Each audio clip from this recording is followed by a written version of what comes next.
இருக்கியா? ரித்தி, உன்கிட்ட என்ன சொன்னேன்? அஞ்சனாவை கூட்டிட்டு வந்தேன்னு சொன்னேன். இங்க வந்து நின்னு கதை பேசிட்டு இருக்க. அம்மா, அது வந்து என்ன வந்து போயிட்டு இருக்க? அஞ்சனா, நீ கூட வா. நான் வரல எங்கேயுமே. நான் இங்க தான் இருக்க போறேன். ஏன் அஞ்சனா அப்படி சொல்ற? எல்லாரும் மேகி கேட்டாங்கன்ட்டு செஞ்சு வச்சிருக்கேன், வந்து சாப்பிடு. இல்ல, இருக்கட்டும், பரவாயில்ல. பூமாரி அம்மா, நீங்க சாப்பிடுங்க, எனக்கு வேணாம். எதுக்கு அப்படி சொல்லிட்டு இருக்க? உனக்கும் சேர்த்து தானே செஞ்சு வச்சிருக்கேன். அம்மா, அஞ்சனா பாவம் தெரியுமா? நான் உன்னை எவ்வளவு மிஸ் பண்ணேன் தெரியுமா? அது மாதிரியே அஞ்சனாவும் அவளோட அம்மாவை ரொம்ப மிஸ் பண்ணிட்டே இருக்கா போல. ரித்தி, சும்மா இருக்கியா கொஞ்ச நேரம்? அஞ்சனா கிட்ட ஒன்னொன்னா சொல்லிட்டு இருக்க கூடாது. அஞ்சனா, அம்மா வந்துருவாங்க, சரியா? நீ இப்போ வந்து சாப்பிடவா. இல்ல, எங்க அம்மா வரவே மாட்டாங்க. எனக்கு நல்லா தெரியும். நீங்க எல்லாரும் போய் சாப்பிடுங்க. நான் இங்க தான் இருக்க போறேன். ஐயோ பாவம். பேசாம அம்மா, நீயே போய் சித்தி கூட்டிட்டு வந்துறீங்க. அப்ப சித்தி நல்லா வந்துருவாங்க இங்க. இல்ல, எங்க அம்மாவை யாருமே கூட்டிட்டே வர வேணாம். ஏன் அப்படி சொல்ற அஞ்சனா? இவ்வளவு நாளா ஒழுங்கா தானே இருந்தேன். இப்போ என்ன திடீர்னு அம்மாவை தேடிட்டு இருக்க? அம்மா எப்போ வர்றாங்களோ அப்போ வருவாங்க. தேவையில்லாம அதையெல்லாம் நினைச்சிட்டு இருக்க கூடாது, புரியுதா? ஆமா, அது என்ன நியாயம்? எனக்கும் நீ அப்படிதான் செஞ்ச.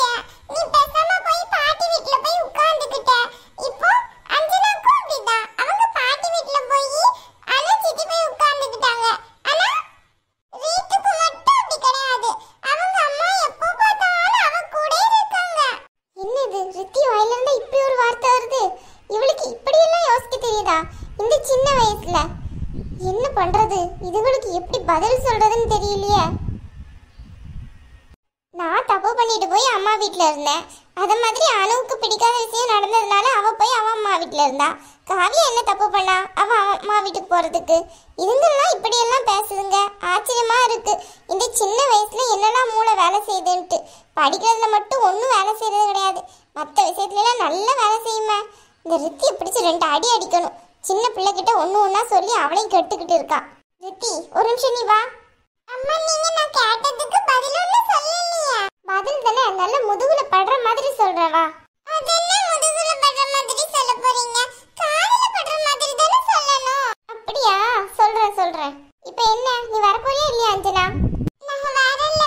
நான் இங்கே இருக்க போறேன். அப்போ உனக்கு பிடிச்ச நூடுல்ஸ் வேணாமா உனக்கு?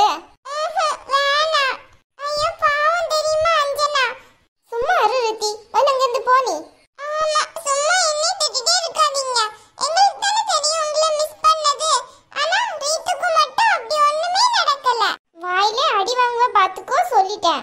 பாத்தீல எங்க அம்மா எப்படி சப்போர்ட் பண்றாங்கன்னு. 2 பேரும் வரவே வேணாம், இங்கே இருங்க, சரியா? உங்களை எல்லாம் வந்து கூப்பிட வந்தேன்ல, எனக்கு இதுவும் வேணும் இன்னமும் வேணும். நூடுல்ஸ் ஃபுல்லா ரீனுவே சாப்பிடட்டும். ஆட்களை பாரு, இன்னும் வளர கூட இல்ல, அதுக்குள்ள என்னலாம் யோசிக்குதுங்கன்ட்டு. ரித்தி, நீ அப்புறமா வா, உனக்கு இருக்கு. நான் வரவே மாட்டேன்ல.